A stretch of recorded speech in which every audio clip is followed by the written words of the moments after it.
and welcome to BYJU'S Exam Prep IAS. Welcome to today's daily quiz session with us, and let us begin analyzing the questions for today. The first question on your screen talks about the Living Planet report. It says that the Living Planet report is published every 2 years by which of the following organizations? Option A, International Union for Conservation of Nature, the IUCN, which we popularly remember for publishing its Red List, or the list of endangered vulnerable species. B stands for Conservation International. C, the Wildlife Conservation Society. And D, the Worldwide Fund for Nature, often abbreviated as WWF, or initially it was also known as the World Wildlife Fund. So here the correct answer is D, because this report, known as the Living Planet report, as the name suggests, comes as a publication of the WWF, and the idea is to provide a comprehensive study of trends in global biodiversity as well as the ecological health of our planet. Let's remember that as per the 2020 report, a very grave reality was highlighted. It said that about 69% decline has been reported in just a matter of 3-4 years in wildlife population globally. And this decline has been witnessed across various species, whether it's mammals, whether it's birds, whether it is your reptilian species, and hence D becomes the correct answer. Let's also quickly see why was this question analyzed today.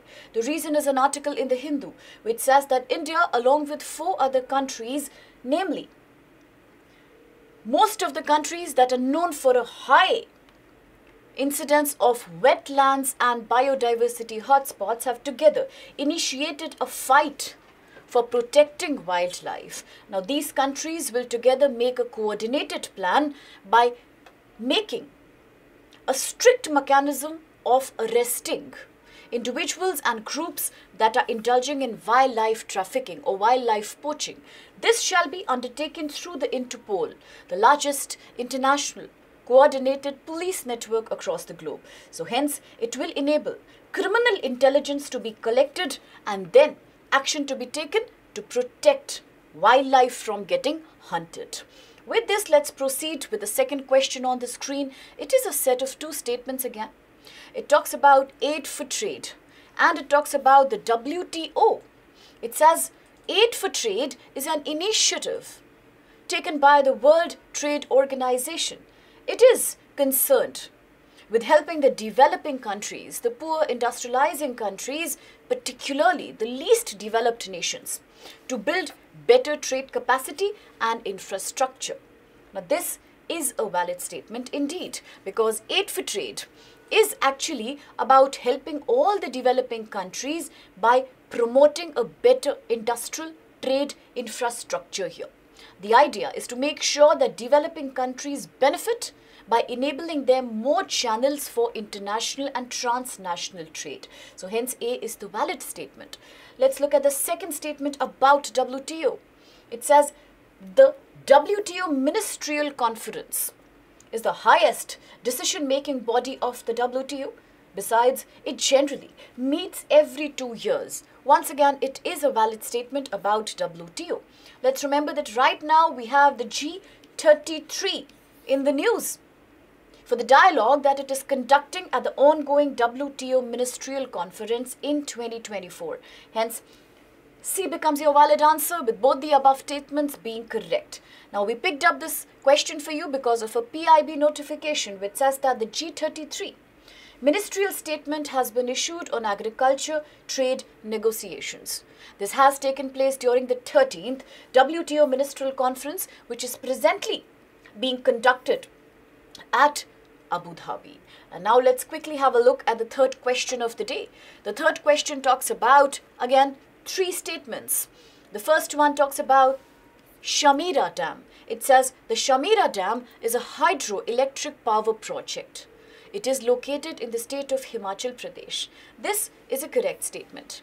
Because talking about Chamera Dam, let's remember that Chamera Dam is one such dam which was particularly provided for developing hydropower in the region or to promote hydroelectricity in the region of Himachal Pradesh. Let's also remember that this is situated near Dalhousie in Himachal Pradesh. The first statement is valid. The second statement says that Chamera Dam is built on River Ravi. Now this is also correct because this dam has been impounding. That is, it has been constructed across River Ravi in Himachal Pradesh near Dalhousie and near the Chamba district. So both the above statements are correct. The third statement says the Koldam Hydro Power Station is an embankment. It is a construction on Ravi River. But this is not correct because the Koldam hydropower project in fact is an embankment that has been created over River Satluj. So that's why the third statement is invalid here. 1 and 2 being right and B being your correct answer. Now if you wonder why did we talk about dams of Himachal Pradesh today? So it is because of an Economic Times highlight that says India has made a very unusual and remarkable decision. India has stopped the water of River Ravi to be flowed into Pakistan. So it has disabled Ravi river sharing with Pakistan. This is a historic event because this takes us back to the Indus River Treaty that was signed back between both India and Pakistan regarding sharing the rivers of tributaries of the Indus River. While the eastern came to India, the western rivers were allocated to Pakistan with some concessions on the usage for commercial purpose by each. So therefore, the Indus Valley Treaty today, the Indus River Treaty today has occupied a special relevance. And with this, the question fourth here is again a set of two statements, and this corresponds to Indian planning. The first statement says 12th five-year plan was the last one for the period of 2012 to 2017. Because immediately after this, Planning Commission of India was replaced by the Niti Aayog, the National Institution for Transforming India. This happened back in 2014. This is when the Niti Aayog was envisaged and finally put into practice from 2015 onwards. So is that a correct statement? It is a correct statement. Indeed, Niti Aayog is a think tank. Let's remember, it is different from its predecessor, Planning Commission, because while Planning Commission was entrusted with the task of making 5 yearly plans for India, it is in fact the Niti Aayog that has adopted a very different strategy. Now when we talk of Niti Aayog, we are talking about a more coordinated, a more long-term planning for India. No wonder it is not an organization but a think tank. The best part about Niti Aayog is that it believes in the principle of cooperative federalism. Now let's remember that cooperative federalism is also referred to as marble cake federalism sometimes, because it talks about planning through a dialogue. It talks about planning that is not top to bottom, but in fact it's more democratic, it is bottom to top. So state involvement is very necessary here. First statement is correct. Second statement, the GROW initiative has been launched by the Niti Aayog. The purpose is to transform India's wastelands through agroforestry. This also is a correct statement because talking about GROW initiative of Niti Aayog, let's remember it stands for greening and restoration. That means preservation of wasteland with agroforestry. So indeed, it is an initiative launched by the Niti Aayog. The purpose is to promote greenification. The purpose is to promote better utilization of the wastelands by making them covered through some vegetation. And typically to promote the concept of agroforestry, which means agriculture fallow lands can also be used for creating forest. The ultimate intention is to reduce the carbon print by creating better carbon sequestration. The second statement is valid, and hence C will be your correct answer. Why was this news important? It is coming from Hindu. It says, Poverty levels are now below 5%.